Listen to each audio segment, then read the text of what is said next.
Ok frérot, j'aime pas jouer les donneurs de leçons, mais j'ai vu des mecs de 20 ans. Franchement les gars, c'est pas possible, faut faire quelque chose. D'après moi, un homme, quand il gagne de l'âge, il doit devenir meilleur, plus intelligent, plus mature, plus sage, plus réfléchi. Et pas continuer à vivre la même vie qu'il vivait quand il avait 15 ans et qu'il passait ses soirées sur les jeux vidéo. Aujourd'hui frérot, je vais te donner les 8 habitudes qui, selon moi, tous les mecs doivent absolument arrêter totalement dans leur vie avant leurs 20 ans. Et franchement, ces habitudes, frérot, si j'avais pu les oublier, ne serait-ce que 2 ou 3 années avant, j'aurais pu avoir une vie facilement 5 à 10 fois meilleure que celle que j'ai aujourd'hui. Et on va commencer par la première, numéro 1, demander de l'argent à tes parents. Celle-là, elle est pour toi, Eddie. Moi, personnellement, je sais pas toi, mais mes parents, c'est vraiment des parents un peu qui m'ont toujours couvé, tu sais. Ils ont toujours voulu mon bien, ils ont toujours voulu me donner tout ce dont j'avais besoin. Donc, typiquement, moi, mes darons à l'époque, quand j'allais leur demander Papa, tu peux me passer 10 balles, s'il te plaît, pour aller au ciné ou pour manger un grec ?» Eh bien, ils me passaient sans problème. Certains n'ont plus ce problème après leurs 18 ans. Il y a des parents qui disent « Bon, écoute, démerde-toi, va travailler. » Mais si tu as des parents un peu comme moi qui aiment bien te mettre bien, qui te couvrent, etc., eh ben, tu vas être tenté à demander de l'argent. « Ah, papa, est-ce que tu peux me passer un peu d'argent ? Ah, maman, est-ce que tu peux me passer un peu d'argent ?» Et ça, c'est une habitude horrible. Parce qu'en fait, quand tu passes 18 ans, tu passes littéralement d'enfant à adulte. Alors, quand tu as 15 ans, que tu demandes de l'argent à tes parents pour inviter une meuf au ciné, il n'y a aucun souci. Tu peux pas faire autrement. Mais quand tu as 18 ans, tu es en âge de travailler, tu es en âge de faire de l'argent. Et le problème, c'est que si tu comptes sur tes parents pour te passer de l'argent, pour aller au resto, pour payer tes dates, pour te payer tes derniers jeux vidéo, et ben en fait, tu vas pas te pousser, tu vas pas être poussé toi-même à aller chercher de l'argent par toi-même. Tu vas pas être poussé à progresser. Et moi, personnellement, les moments où j'ai le plus progressé dans ma vie, c'est quand j'étais indépendant. C'est typiquement en 2023, septembre, quand je décide de partir de chez mes parents solo comme ça, aller simple en Bulgarie. J'ai dit papa, maman, ne me passez plus d'argent, c'est terminé. Et comme par hasard, à ce moment-là, c'est là où j'ai commencé à faire mes premiers euros en ligne, c'est là où j'ai commencé à trouver mes premières sources de revenus en ligne avec du closing, etc. Et ça, c'est pas par hasard, c'est parce que j'étais obligé. Parce que du coup, vu que j'avais plus d'argent de la part des parents, j'étais obligé de me démerder. Parce que je te dis clairement, frérot, quand tu arrives à la fin du mois et que tu sais que il te manque 200, 300 euros pour payer ton loyer, je peux te dire que tu trouves très rapidement des moyens de faire de l'argent et t'es pas un branleur. Numéro 2, ne pas prendre la responsabilité de sa vie. Alors aujourd'hui, on vit à une époque où c'est la mode de dire oui, si les meufs veulent pas de moi, c'est à cause du féminisme, c'est à cause du gouvernement qui leur donne de l'argent. Ça, c'est le cas pour plein de personnes, même des gens pauvres notamment. Oui, c'est à cause du gouvernement, c'est à cause de la guerre en Ukraine ou je sais pas quoi. En fait, non, quand t'es un homme, tu ne peux pas penser comme ça. Surtout après 18 ans, après 19, après 20 ans. Il faut que tu assumes la responsabilité de tout ce qui t'arrive. Par exemple, aujourd'hui, je vais être honnête avec toi, la vie que tu as actuellement, elle est due à une seule chose, c'est les actions que tu as faites ces dernières années.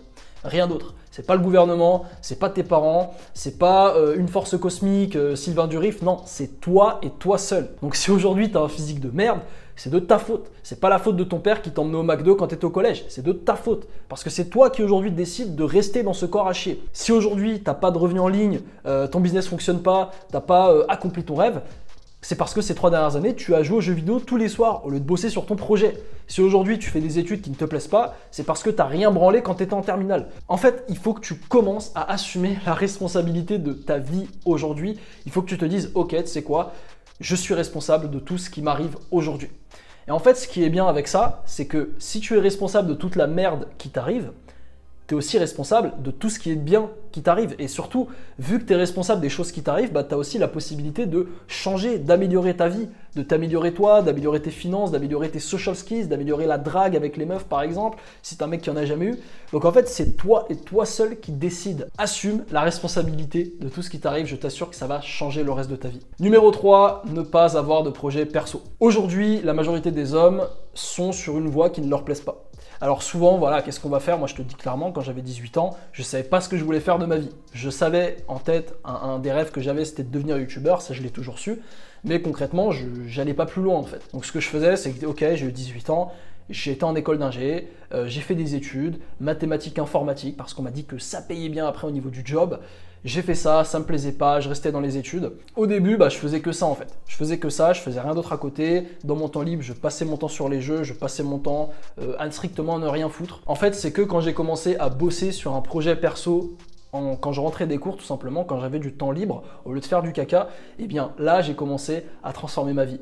Et ce qui fait qu'aujourd'hui je suis tout simplement indépendant, je suis libre géographiquement, je vis au Paraguay aujourd'hui dans un super appart tout seul à 24 ans, c'est parce que Eh bien, j'ai tout simplement fait ce projet perso pendant des années. Pendant des années, frérot, je te dis clairement, j'ai posté des vidéos toutes les semaines. Il y a même des moments, je me rappelle, je faisais à peine 100 vues en fait et je continuais à poster. Je travaillais dur. Pareil, quand j'ai commencé à vouloir faire de l'argent en ligne en 2023, j'ai fait plein de trucs, j'ai contacté des gens pour faire du freelancing, j'ai lancé des formations, j'ai lancé des accompagnements, des communautés, j'ai fait plein d'appels pour les coachings, j'ai vraiment bossé comme un porc. Et ça, c'est parce que pendant mon temps libre, quand j'étais à la fac à l'époque, même quand je bossais, eh bien, je me focusais sur des projets perso. Alors aujourd'hui, peut-être que toi, tu sais pas du tout ce que tu as envie de faire, peut-être que tu n'as pas d'idée de projet perso. Donc si tu veux une idée, tu peux pas te tromper en faisant ça, c'est de t'inscrire à la salle de musculation et de construire ton physique de rêve, d'accord? Et ça tombe bien, si tu sais pas trop comment t'y prendre, j'ai une formation qui s'appelle la formation Corps Divin, le protocole Apollon, qui est dans le deuxième lien ou le premier lien en description normalement. Tu vas voir et dedans, je te résume tout ce que j'ai fait pour me bâtir un physique athlétique qui me rend fier et qui fait tout simplement que je suis super beau gosse. Bon, j'ai pas le meilleur physique du feed game, mais j'ai un physique où au moins quand je me regarde dans le miroir, je suis plutôt content de ce que je vois. Numéro 4, regarder du porno. On parle littéralement d'une addiction que, disons-le clairement, la grande majorité des hommes dans le monde ont aujourd'hui. Et on parle surtout de l'addiction la plus difficile à perdre. Pourquoi? Parce que numéro 1, au niveau de dopamine, en fait, regarder du porno, c'est littéralement une des sources de dopamine les plus élevées que tu puisses avoir, qui est le sexe, qui est le membre du sexe opposé pour les hommes. Numéro 2, c'est accessible en illimité, il y a de la nouveauté, tu peux littéralement te fap sur, je sais pas, des centaines, des milliers de vidéos différentes. Carrément, avec tout le P qu'il y a sur Internet, un homme, il aurait même pas assez de temps sur toute sa vie de tout regarder. Je sais pas si tu te rends compte de la dinguerie. Et puis, dernièrement, le truc qui fait que c'est le plus difficile à perdre, c'est qu'en fait, littéralement, il y a zéro friction. Là, sur ton téléphone, sur ton ordinateur, c'est totalement gratuit, accessible, anonymement. N'importe qui peut en 3 clics regarder du P. Et pourquoi c'est horrible? La première chose, c'est, tu dois connaître les impacts sur le cerveau, etc. Voilà. Les impacts sur la dopamine, ça te dérègle totalement. Et c'est ça qui fait que y a beaucoup d'hommes, ils n'ont pas envie de se lever le matin, ils n'ont pas envie d'aller bosser, ils n'ont pas envie justement d'aller à la salle, de faire des projets. C'est parce qu'en fait, avec le P, ils satisfont tous leurs besoins de dopamine, ils saturent leurs récepteurs. Et ça, c'est pareil aussi pour la poursuite des femmes. Et c'est pour ça que moi, je vais faire un petit coup de gueule, mais tous les mecs qui mettent des commentaires, qui mettent ah, on s'en fout des femmes, pourquoi ils parlent que des meufs, Samy, on s'en fout, concentre-toi sur toi, c'est le plus important. En fait, ces mecs, ils te disent qu'on s'en fout des meufs, mais le mec, pourtant, il se branle 6 à 7 fois par jour sur du P hardcore, en fait. Donc oui, forcément que t'as pas besoin des meufs parce que tu te branles sur elles, en fait, toute la journée. Mais je peux t'assurer qu'un mec qui ne regarde pas de P, qui ne se fappe pas, qui ne s'astique pas le bambou toute la journée, je peux t'assurer qu'il a une dalle de malade des meufs, en fait. Parce que tous les mecs qui voient venir, oui, moi j'ai la flemme d'aller voir les meufs, ça m'intéresse pas. En fait, ça t'intéresse pas, pourquoi? Parce que tu regardes 7 fois par jour du P, en fait. Mais je peux t'assurer que j'ai été dans le cas où pendant 3 mois, t'as strictement rien à te mettre sous la dent, tu t'astiques pas, rien du tout. Je peux t'assurer que tu as une dalle de meuf de malade. Donc je te dis pas qu'on fait ça que pour les meufs, arrêtez le P, mais il y a aussi le côté succès, comme je t'ai dit, au niveau de ta dopamine. Si ta dopamine, elle vient pas du P, eh bien tu dois bien la trouver quelque part. Et là, super, maintenant j'ai la dopamine, donc qui est l'hormone du plaisir, qui te permet d'avoir envie de bosser sur tes projets, d'avoir envie d'aller à la salle. Et surtout, tu peux rediriger le désir sexuel que tu as pour les femmes dans tes propres objectifs. C'est ce que j'ai fait en 2022 quand j'ai arrêté les conneries. J'ai redirigé toute mon énergie, tout mon désir que j'avais fait pour le membre du sexe opposé dans la musculation, dans mon business. Quand j'étais fatigué, ça me donnait de l'énergie. J'utilisais cette énergie au lieu de la jeter dans un mouchoir, je l'utilisais pour atteindre mes objectifs. Et ça concrètement, frérot, arrêtez le P, même la masturbation idéalement, mais dans un premier temps, le P c'est le plus important. Ça va vraiment littéralement changer ta vie. Numéro 5, se coucher tard. Alors ça va un peu de pair avec le P, parce que généralement le soir, voilà, on se fait une petite fape, ça prend une demi-heure, 1 heure, tu vois, si t'es pas en mode express, ouais, forcément ça détruit ton sommeil, donc en plus de te fatiguer, parce que quand t'es Jacques, forcément, tu perds toute ton énergie, parce que du coup tes testicles doivent se recharger, mais en plus de ça, tu vas te coucher tard, tu vas avoir un mauvais sommeil, et ça c'est le cas de beaucoup de mecs qui ont 20 ans, ils ont un sommeil catastrophique, ils dorment 4 heures par nuit, 5 heures par nuit, et après ils s'étonnent de pas avoir les résultats à la salle, ou de pas arriver à rester discipliné. En fait frérot, si tu dors 4 à 5 heures par jour, tu peux faire ce que tu veux, tu n'arriveras pas à être discipliné, tu n'arriveras pas à avoir des résultats dans tes études, tu ne seras pas en forme dans ton job, tu n'auras pas l'envie naturelle d'aller bosser parce que tu es fatigué. Et j'ai connu ça il y a pas très longtemps, là j'avais un sommeil catastrophique, je dormais pas beaucoup parce qu'il y avait des connards d'à côté, ils faisaient des fêtes, ou alors une nuit sur 2, je me réveillais à 4 heures parce que j'avais la flemme de dormir, bref, c'était n'importe quoi. Et je peux te dire que cette période-là, elle n'était pas agréable pour moi parce que j'étais tout le temps fatigué, j'avais tout le temps envie de dormir, et c'est en partie pour ça que j'ai pas fait de vidéo pendant plusieurs semaines, c'est parce que j'avais pas l'envie, j'avais pas l'énergie en fait. Et là, pour te prendre un autre exemple, c'est un mec que j'ai coaché, qui s'appelle Samy. Si tu regardes cette vidéo, petite dédicace frérot. Quand il est arrivé avec moi, il m'a dit mec, je comprends pas, j'arrive pas à aller à la salle, j'arrive pas à avoir des résultats, j'arrive pas à perdre du gras. Je lui ai dit mec, tu dors combien d'heures par nuit? Il m'a dit ouais, moi c'est catastrophique, 4, 5, 6 heures maximum. Ce qu'on a fait, j'ai dit écoute frérot, oublie tout le reste, corrige ton sommeil et tu vas voir, le reste va s'améliorer. Résultat, qu'est-ce qui s'est passé? Il a réussi au bout de 1 à 2 semaines à totalement reprendre un rythme de sommeil cohérent. Il a les 7 à 8 heures toutes les nuits et tout s'est amélioré, sa vie, sa santé mentale, son physique. Du coup, il a commencé à avoir des résultats, sa perte de gras s'est débloquée. Et en fait, ça a tout débloqué et le sommeil, frérot, c'est un des 3 piliers de la vie, c'est pas pour rien. Donc il faut vraiment, surtout si tu as plus de 18 ans, arrêter les conneries. Couche-toi à l'heure, lève-toi à la même heure tous les matins, tape tes 8 heures de sommeil, c'est une question de discipline. Habitude numéro 6, jouer aux jeux vidéo. Écoute, là en face de toi, tu as un ancien geek qui a des milliers d'heures de jeux vidéo derrière lui, voire même peut-être j'ai 10 000 heures sur des jeux vidéo dans ma vie au total. Et je peux te dire que les arrêter, ces jeux vidéo, ça a été une des meilleures choses qui me sont arrivées dans ma vie. Parce qu'en fait, il faut comprendre comment sont designés les jeux vidéo. Les jeux vidéo, ils satisfont 2 besoins primaires que les hommes ont dans leur vie.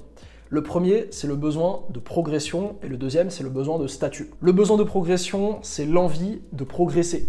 L'humain, l'homme plus particulièrement, il déteste stagner, il a toujours envie de devenir meilleur.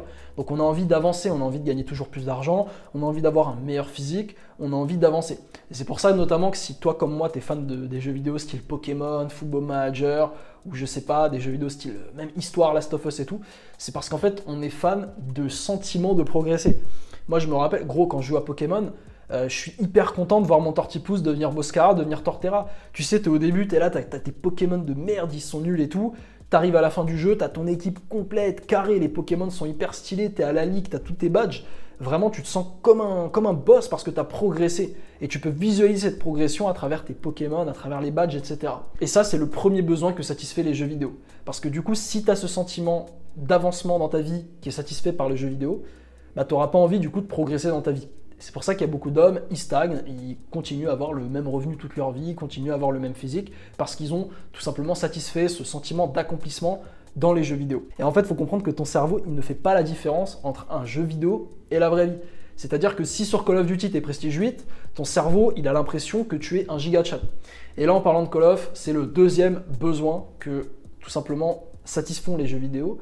C'est le besoin de statut. On a envie d'être des boss, on a envie d'être des giga chats, c'est un besoin primitif qu'on a depuis l'époque de nos grands-parents, pas de nos grands-parents, putain, c'était pas l'époque préhistorique, l'époque vraiment des hommes des cavernes, tu vois. On voulait être les giga chats de notre tribu, avoir le plus de statut possible. Et ça, c'est un besoin inné chez l'homme. Et les jeux vidéo, ils l'ont compris, et c'est pour ça que dans les jeux vidéo, on a ce sentiment de statut. Par exemple, un jeu vidéo auquel joue mon frère, moi j'ai jamais joué à ça, mais c'est tout ce qui est Dark Souls, Elden Ring, etc. En fait, quand tu as fini ce jeu-là, c'est un jeu tellement difficile que quand tu as réussi à le finir, tu te sens comme un giga chad. Tu fais « ouais, j'ai fini Elden Ring, ouais, j'ai fini Skyrim 3, j'en sais rien ». Et tu te sens comme un chad alors qu'en fait, dans la vraie vie, tu es juste une merde qui a passé des centaines d'heures à cliquer sur des boutons. Et je me permets de te dire ça parce que moi, justement, j'ai aussi ce problème avec un jeu vidéo qui s'appelle Football Manager. Je te l'ai dit dans ma précédente vidéo, je suis un peu retombé dedans il n'y a pas longtemps. Et je peux te dire que j'avais pas envie de bosser. J'avais pas envie de bosser parce que mon sentiment d'avancer, dans Football Manager, j'ai avancé, je gagnais des matchs, j'étais un giga chad. Niveau statut, j'étais le meilleur entraîneur du mois en Liga, on était les premiers, Barcelone, je les ai emmenés premiers du classement. Bah oui, forcément que derrière, du coup, j'ai plus envie de faire des vidéos, j'ai plus envie de m'améliorer dans la vraie vie en fait. Donc c'est pour ça que arrêter les jeux vidéo, c'est la meilleure chose que tu puisses faire. Et d'ailleurs, pour tous les loustiques qui vont me dire « Oui, mais Samy, je peux continuer à jouer 1 heure par jour ». Eh bien non, parce qu'en fait, ce qui se passe, c'est que, numéro 1, même si tu joues qu'1 heure par jour à un jeu vidéo, en fait, tout le reste du temps, ton cerveau, il va y penser inconsciemment. Tu vois, c'est une des rares sources de dopamine, les jeux vidéo, où même quand t'as fini, tu y penses encore. Tu vois, c'est comme un peu, c'est pas comme un film. Un film, t'as regardé un film, t'as regardé le dernier Mission Impossible, c'est bon, sorti de ton esprit, tu passes à autre chose.